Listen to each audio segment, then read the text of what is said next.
Hi everyone, welcome back. വൃക്കകൾ ശരീരത്തിലെ പ്രധാനപ്പെട്ട അവയവമാണ്. രക്തത്തെ അരിച്ച് മൂത്രത്തിലൂടെ പായ് വസ്തുക്കളെ മാറ്റുകയും ഹോർമോൺ ഉൽപ്പാദിപ്പിക്കുക, ധാതുക്കളുടെ സന്തുലനം സാധ്യമാക്കുക, ഫ്ലൂയിഡ് ബാലൻസ് നിലനിർത്തുക തുടങ്ങി ഒട്ടേറെ ജോലികളാണ് വൃക്കകൾ ചെയ്യുന്നത്. വൃക്കകൾക്ക് തകരാറുണ്ടായാൽ ഈ പ്രവർത്തനങ്ങളൊന്നും ശരിയായി നടക്കാതെ വരും.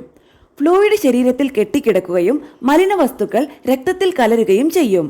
വൃക്കയുടെ പ്രവർത്തനം മെച്ചപ്പെടുത്താനും വൃക്ക തകരാറുകൾ കൂടുതലാകാതെ തടയാനും രക്തത്തിൽ മലിനവസ്തുക്കൾ അടിഞ്ഞുകൂടുന്നത് കുറയ്ക്കാനുമെല്ലാം ചില ഭക്ഷണങ്ങൾ കഴിക്കുന്നതിലൂടെയും ചില ഭക്ഷണങ്ങൾ ഒഴിവാക്കുന്നതിലൂടെയും സാധിക്കും. അതിനു മുൻപ് ഈ വീഡിയോ നിങ്ങൾക്ക് യൂസ്ഫുൾ ആയെങ്കിൽ ലൈക്ക് ആൻഡ് ഷെയർ ചെയ്യണേ. സംശയങ്ങൾ കമന്റ് ബോക്സിൽ രേഖപ്പെടുത്താം. ആരോഗ്യപരമായ പുതിയ അറിവുകൾ വേഗത്തിൽ അറിയാൻ സബ്സ്ക്രൈബ് കൂടി ചെയ്തോളൂ. തീർച്ചയായും ഉപകാരപ്പെടും. വെണ്ണപ്പഴം ഹൃദയാരോഗ്യമേകുന്ന കൊഴുപ്പുകൾ, നാരുകൾ, ആന്റി ഓക്സിഡന്റുകൾ തുടങ്ങിയവയടങ്ങിയ പോഷക സമൃദ്ധമായ ഒരു പഴമാണ് വെണ്ണപ്പഴം അഥവാ അവക്കാഡോ. എന്നാൽ ഇതിൽ കൂടിയ അളവിൽ പൊട്ടാസ്യം അടങ്ങിയിരിക്കുന്നതിനാൽ വൃക്കരോഗമുള്ളവർ ഇത് ഒഴിവാക്കണം. ശരാശരി വലിപ്പമുള്ള ഒരു വെണ്ണപ്പഴത്തിൽ 690 മില്ലിഗ്രാം പൊട്ടാസ്യമുണ്ട്.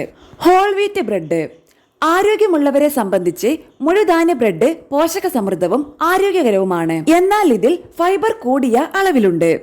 ഫോസ്ഫറസും പൊട്ടാസ്യവും ഇതിൽ കൂടിയ അളവിലുണ്ട്. വൃക്കരോഗമുള്ളവർക്ക് മുഴുധാന്യ ഗോതമ്പ് കൊണ്ടുള്ള ബ്രെഡിനേക്കാൾ വൈറ്റ് ബ്രെഡാണ് നല്ലത്. ബ്രൗൺ റൈസ് ഒരു കപ്പ് വേവിച്ച ബ്രൗൺ റൈസിൽ 149 മില്ലിഗ്രാം ഫോസ്ഫറസും 95 മില്ലിഗ്രാം പൊട്ടാസ്യവും ഉണ്ട്. എന്നാൽ ഒരു കപ്പ് വൈറ്റ് റൈസിലാകട്ടെ 69 മില്ലിഗ്രാം ഫോസ്ഫറസും 54 മില്ലിഗ്രാം പൊട്ടാസ്യവുമാണുള്ളത്. വൃക്കരോഗികൾ ബ്രൗൺ റൈസ് ഒഴിവാക്കുന്നതാണ് നല്ലത്. അഥവാ കഴിക്കുകയാണെങ്കിൽ വളരെ കുറച്ച് മാത്രം കഴിക്കുക. വാഴപ്പഴത്തിൽ പൊട്ടാസ്യം ധാരാളമുണ്ട്. ഒരു പഴത്തിൽ 422 മില്ലിഗ്രാം പൊട്ടാസ്യമുണ്ട്. വാഴപ്പഴത്തിന് പകരം പൊട്ടാസ്യം കുറവുള്ള പൈനാപ്പിൾ കഴിക്കാവുന്നതാണ്. പാലുൽപ്പന്നങ്ങളിൽ ധാരാളം വൈറ്റമിനുകളും പോഷകങ്ങളും ഉണ്ട്. പ്രോട്ടീൻ ധാരാളം അടങ്ങിയ ഇവയിൽ ഫോസ്ഫറസും പൊട്ടാസ്യവും ധാരാളം അടങ്ങിയിട്ടുണ്ട്. ഉദാഹരണമായി ഒരു കപ്പ് പാലിൽ 205 മില്ലിഗ്രാം ഫോസ്ഫറസും 322 മില്ലിഗ്രാം പൊട്ടാസ്യവും ഉണ്ട്. വൃക്കരോഗമുള്ളവർ ഫോസ്ഫറസ് കൂടിയ ഭക്ഷണങ്ങൾ ഒഴിവാക്കേണ്ടതാണ്. ഓറഞ്ച് ജ്യൂസ് വൈറ്റമിൻ സി ധാരാളമുള്ള ഓറഞ്ചിൽ പൊട്ടാസ്യവും ധാരാളമുണ്ട്.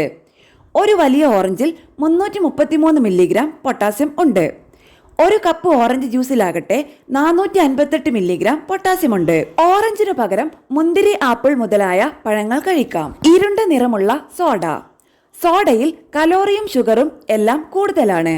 അതോടൊപ്പം ഫോസ്ഫറസ് അടങ്ങിയ ഫുഡ് അഡിറ്റീവുകളും ഇവയിലുണ്ട്. പ്രോസസ്സിംഗിന്റെ സമയത്ത് രുചി കൂട്ടാനും ഏറെക്കാലം കേടാകാതിരിക്കാനും നിറം മാറാതിരിക്കാനും ഫോസ്ഫറസ് ചേർക്കുന്നു. അനാരോഗ്യകരമായ ഇവ വൃക്കരോഗികൾ തീർച്ചയായും ഒഴിവാക്കണം. ഉരുളക്കിഴങ്ങ്, മധുരക്കിഴങ്ങ് ഇവ രണ്ടും പൊട്ടാസ്യം ധാരാളം അടങ്ങിയ പച്ചക്കറികളാണ്. ഇടത്തരം വലുപ്പമുള്ള ഒരു ഉരുളക്കിഴങ്ങിൽ 610 മില്ലിഗ്രാം പൊട്ടാസ്യമുണ്ട്. അതുപോലെ ഒരു മധുരക്കിഴങ്ങിലാകട്ടെ 542 മില്ലിഗ്രാം പൊട്ടാസ്യമുണ്ട്. വെള്ളത്തിലിട്ട് വെച്ചിരുന്നാലും തിളപ്പിക്കുമ്പോഴും ഇവയിലെ പൊട്ടാസ്യത്തിന്റെ അളവ് കുറയുന്നതായി പഠനങ്ങൾ പറയുന്നു. ഒരു കപ്പ് ടൊമാറ്റോ സോസിൽ 728 മില്ലിഗ്രാം ആണ് പൊട്ടാസ്യം. സംസ്കരിച്ച ഇറച്ചി പ്രിസർവേറ്റീവുകൾ അടങ്ങിയിട്ടുള്ളതിനാൽ പ്രോസസ് ചെയ്ത ഇറച്ചി അനാരോഗ്യകരമാണ്. ഇത് നിരവധി രോഗങ്ങൾക്ക് കാരണമാകുന്നു.